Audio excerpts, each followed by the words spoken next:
Hello and welcome to this learning platform. And I hope you all have done very well in this exam. And I'm here with the solution of today's exam. So, all my students might have done well and you have rocked it. So, let's check your results and how you have performed and what is the solution and how you have done in your examination. So I'm here, I'm back with this solution part. So many of you were continuously messaging me and keep poking me for this solution. So let's have a quick solution. I won't give a detailed explanation, just solve it. Okay, so let's start checking your answers with question number 1, that is identify the pronoun in the given sentences, carries 3 marks. How will you identify the pronoun in the given sentence? Suppose Ram is absent because he is ill, so answer is he. Okay, and nothing has been asked here. It might be like this, differentiate, countable, countable, thoda sa upar niche ho gaya, so you just arrange it. So it is Ram absent because he is ill. So पहले question का answer है he, that is personal pronoun. और आपको personal pronoun सिर्फ pronoun आपको find out करने के लिए बोला है क्वेश्चन में, then you have to just find out he. जिन्होंने आंसर में ही लिखा है उनका आंसर भी ठीक है, और जिन्होंने ही लिखने के बाद उसमें पर्सनल प्रोनाउन भी उसको लिखा है उनका आंसर भी ठीक है. And Shraddha was not hurt because sorry but she complained. तो यहाँ पर भी जो प्रोनाउन है वो क्या है, शी है. Jayas you are a smart boy. So Jayas, और इसमें प्रोनाउन है आपका यू. तो पहले का आंसर ही, दूसरे का आंसर हो गया शी, तीसरे का आंसर हो गया यू. अगर आपने सिर्फ अपने आंसर डाल के यही लिखा है, पहले का आंसर ही, दूसरे का शी एंड थर्ड का you, then your answer is correct. और जिन्होंने थोड़ा डिटेल में बता दिया है कि ही पर्सनल प्रोनाउन है, शी पर्सनल प्रोनाउन है, यू भी आपका पर्सनल प्रोनाउन है, उनका भी ठीक है. और जिन्होंने नहीं लिखा है उनका कोई डिडक्शन नहीं होगा मार्क्स का. आपका इसी का बी पार्ट है, differentiate countable and countable nouns with the help of examples. ठीक है, थोड़ी सी फाइल श्रिंक होने की वजह से आप थोड़ा सा ऊपर नीचे हो गया. ठीक है, तो डिफरेंशिएट में ये थोड़ा सा थ्योरेटिकल क्वेश्चन है. आपको क्या करना है, इसमें आपको बताना है कि countable nouns are which we can count. Okay, nouns which can be counted in numbers are countable nouns, and which can't be counted are uncountable noun. जिनको हम गिन नहीं सकते वो काउंटेबल अनकाउंटेबल हैं, जिनको हम गिन सकते हैं वो काउंटेबल हैं. उसमें कोई एग्जांपल दे देना है, जैसे आपने अगर काउंटेबल में दिया है तो कुछ भी हो सकता है, मोबाइल, लैपटॉप, है ना, जिसको आप 1 2 3 करके गिन सकते हैं. और अनकाउंटेबल में कुछ भी हो सकता है, वाटर हो सकता है आपका, ब्रेवरी हो सकता है, यानी एब्स्ट्रैक्ट नाउन हो सकते हैं, इनको आप गिन नहीं सकते. और आपका जो बहुत सारे मटेरियल्स हैं, जैसे अगर हम बात करें तो वाटर हो सकता है, इसको आप ऐसे वाटर 1 2 3 नहीं कर सकते. उसमें कुछ भी एक एग्जाम्पल दे देना. तो यानी कि आपने सिर्फ बताना है, कोई डेफिनेशन रिक्वायर्ड नहीं है, बस आपको बताना है कि काउंटेबल नाउन होते क्या हैं. आपके अपने वर्ड्स में कुछ भी आपने लिख दिया, और डेफिनेशन अगर लिख दी है उनका भी ठीक है. ठीक है, और एक एग्जाम्पल आपने दोनों का देना है, लेकिन विद एग्जाम्पल्स है तो आपको काउंटेबल का भी एग्जाम्पल देना है, अनकाउंटेबल का भी देना है. ठीक है, आपने अगर इतना किया है ना, answer is right. Next is mention the noun in the given mention noun given in these sentences. इसमें आपको and right if they are abstract or concrete. देखो इसमें थोड़ा सा डिफरेंस है, इसमें आपको नाउन बताना भी है और उसका ये भी बताना है कि वो कॉन्क्रीट है, एब्स्ट्रैक्ट है. ठीक है, so have you seen my laptop. So इसमें आपका जो नाउन है लैपटॉप है, और है कौन सा, वो कॉन्क्रीट है. ठीक है, तो इसका पहले का आंसर है लैपटॉप. यानी आपको लिखना कैसे, आंसर शीट में कैसे लिखा होगा आप लोगों ने, जिन्होंने ऐसे लिखा है आंसर नंबर 1, आंसर नंबर 2 और उसका फर्स्ट क्वेश्चन, और लैपटॉप, लैपटॉप के आगे डैश लगा के concrete noun, answer is right. And after that our friendship is eternal. Second में आपका जो नाउन है वो है फ्रेंडशिप. फ्रेंडशिप आपका नाउन है, और ये कौन सा नाउन है, फ्रेंडशिप. फ्रेंडशिप आपका है एब्स्ट्रैक्ट नाउन, और एटर्नल इसमें नाउन नहीं है. जिन्होंने लिखा है उनका गलत है, एटर्नल इज एडजेक्टिव. ठीक है, हम किसी फ्रेंडशिप के, क्या ये जो एटर्नल वर्ड है वो क्या कर रहा है, फ्रेंडशिप की क्वालिटी बता रहा है यहाँ पर कि फ्रेंडशिप कैसी है, एटर्नल है. एटर्नल अगर आप उसकी तरह यूज करते हो नाउन की तरह, लेकिन यहाँ पर ये क्या कर रहा है, अब फ्रेंडशिप एसेंट है, तो ये फ्रेंडशिप की क्वालिटी बता रहा है कि कैसी है, एटर्नल है, ठीक है, इसलिए एडजेक्टिव है। जिन्होंने एटर्नल किया है उनका रॉन्ग है, जिन्होंने फ्रेंडशिप किया है उनका ठीक है। और कौन सी है ये नाउन, एब्स्ट्रैक्ट है। I don't like it smell, इसमें जो आपका नाउन है वो है स्मेल। स्मेल वर्ब भी होता है और नाउन भी होता है, ठीक है, तो लेकिन यहाँ पर ये नाउन की तरह यूज हुआ है, तो स्मेल है, राइट आंसर इज स्मेल, ठीक है। और उसके बाद हम आते हैं बी पर।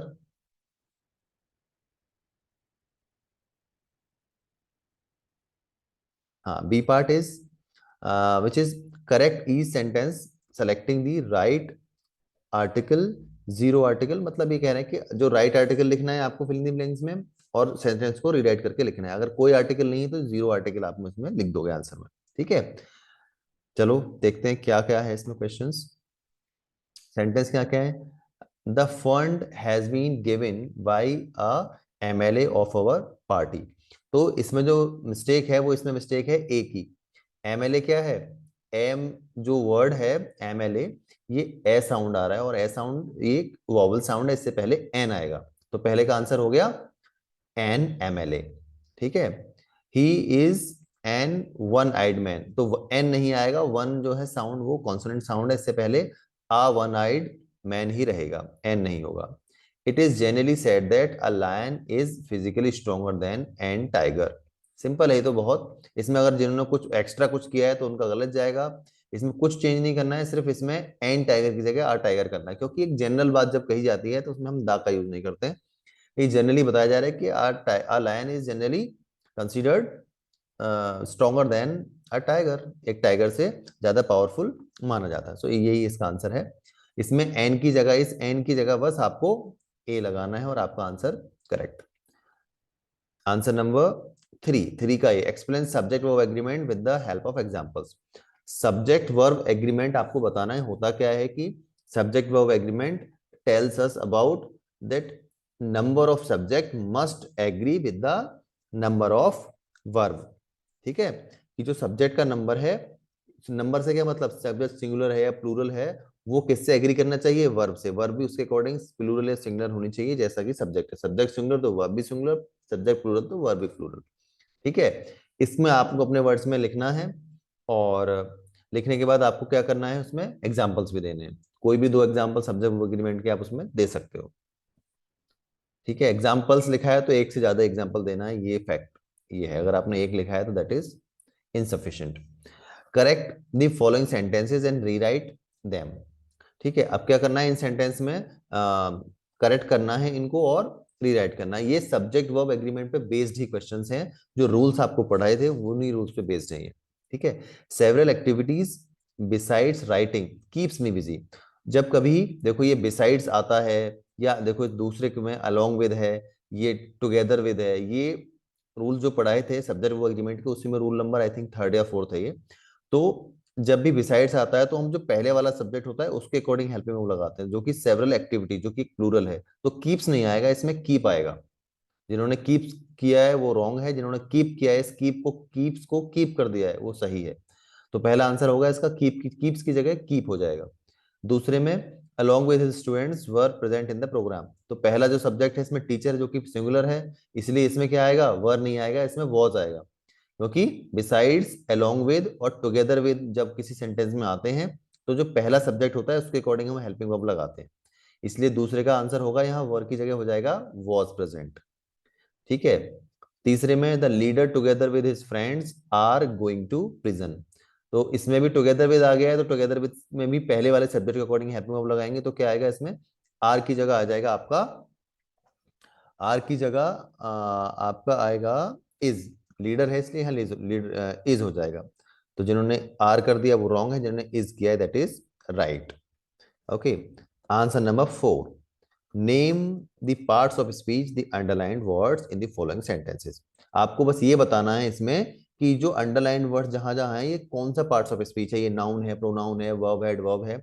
आपको अपने आंसर शीट में देखो क्या जिन्होंने लिखा है आंसर नंबर फोर, फोर का ए और ए का भी वन, तो पहले ही सेंटेंस में जो अंडरलाइन है वो है वर्ब। टॉकिंग क्या है, वर्ब है, ठीक है। तो पहले का आंसर है वर्ब, और दूसरे का आंसर है साइलेंटली, साइलेंटली क्या है, एडवर्ब है, दूसरे का आंसर एडवर्ब।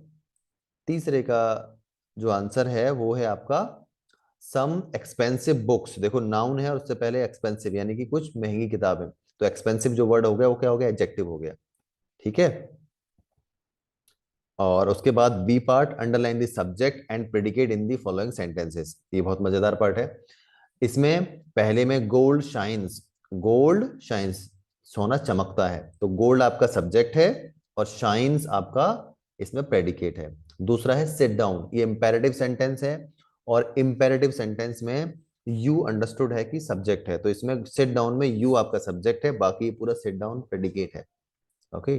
जिन्होंने क्लास ढंग से पढ़ी थी उनको पक्का इन्होंने सही करके आए होंगे, जो नहीं, जिन्होंने क्लास ली थी या नहीं पढ़े थे जो, उनको लिए हो सकता है थोड़ा दिक्कत इसमें रही हो, क्योंकि आपको लग रहा होगा तो ये क्या सेंटेंस हुआ छोटा सा।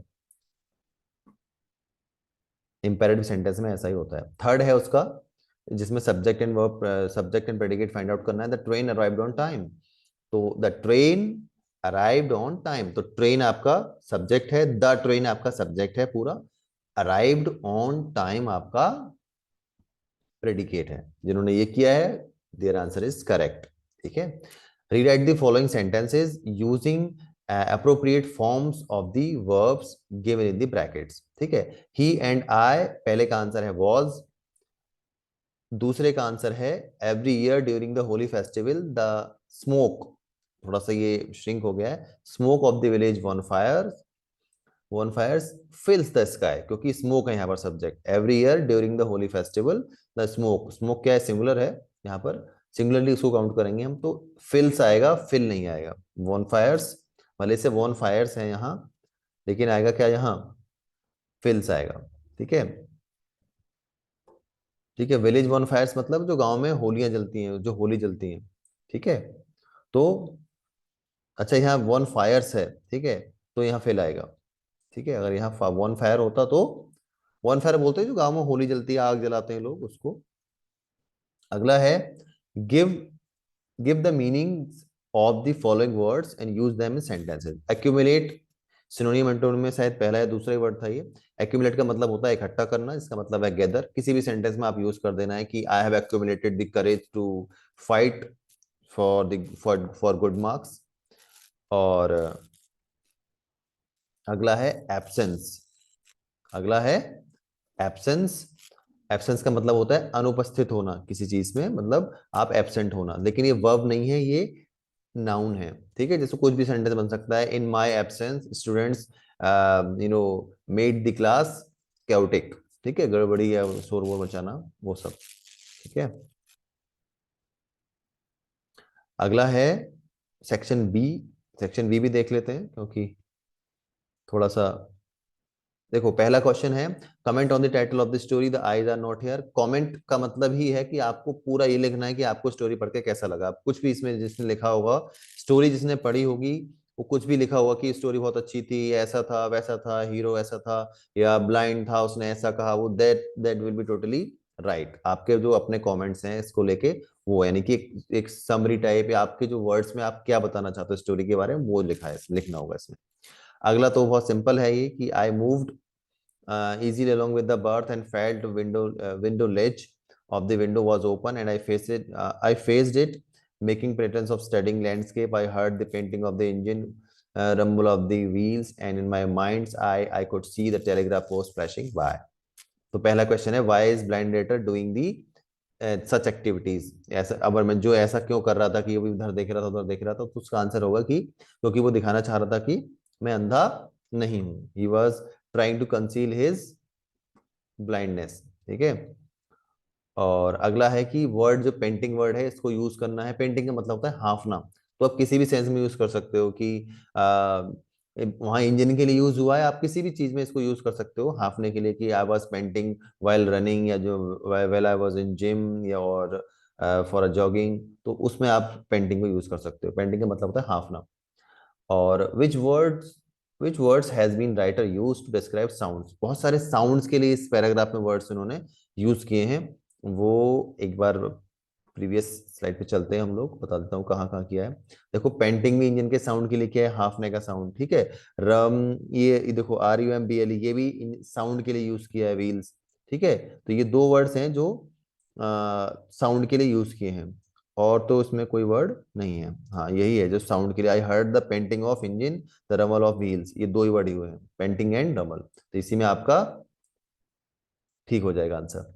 अगला है write down the meaning of the phrase in my mind's eye, मतलब अपने दिमाग में। इसका मीनिंग क्या हुआ, अपने दिमाग में, माइंड्स आई का मतलब अपने दिमाग से फील करके किसी चीज को समझना।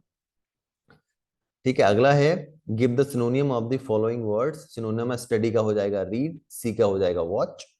ठीक है, और अगला है third, your attendance is low because you had a medical emergency, write a letter to your class advisor. बहुत सिंपल है, सबसे ऊपर अपना एड्रेस लिखा होगा जिनको आता है उन्होंने, उसके बाद डेट डाली होगी, या डेट पहले भी डाल सकते हैं, उसके बाद डाला होगा the class advisor, bachelor of sorry department of computer application, BCA first year और फर्स्ट सेम, सेक्शन दिस, यानी आपका जो सेक्शन के एडवाइजर है वो, और जेल यूनिवर्सिटी, और अपनी यूनिवर्सिटी का नेम, एंड उसके बाद आपने डाला होगा subject and then respected sir, उसके बाद उसकी बॉडी, उसके बाद एक कॉम्प्लीमेंट्री क्लोजिंग कोई भी एक लाइन लिख देते हैं, जैसे I shall be highly oblige for a favoured reply, और उसके बाद आप योर्स फेथफुली, और उसके बाद आप डाल अपना नेम एक्स वाई जेड आपने डाल दिया होगा। ठीक है, जिसने ऐसे किया इस फॉर्मेट में marks will be given.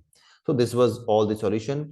I hope जिन्होंने इन 2 दिनों में बहुत पढ़ा था जिन बच्चों ने, बाकी जो through out the session, through out the semester जो पढ़ रहे थे, दैट्स वेरी गुड, पर जिन्होंने इन 2-3 दिनों में बहुत ज्यादा जो मेहनत की होगी, उनके लिए तो स्पेशली एक लकी ड्रॉ जैसा हो जाता है कि कैसा हुआ है। सो आई होप आप सबने बहुत अच्छे से इसको किया होगा, और इन आंसर्स को ठीक ही किया होगा। So do tell me in the comment कि किस किस ने अच्छा किया है और किस किस का, आई होप सबका अच्छा ही गया होगा, जिनका अच्छा नहीं गया होगा वो कमेंट ना भी करें, बट सबका अच्छा गया होगा I hope. So I am just switching it of, thank you for being with me, good day.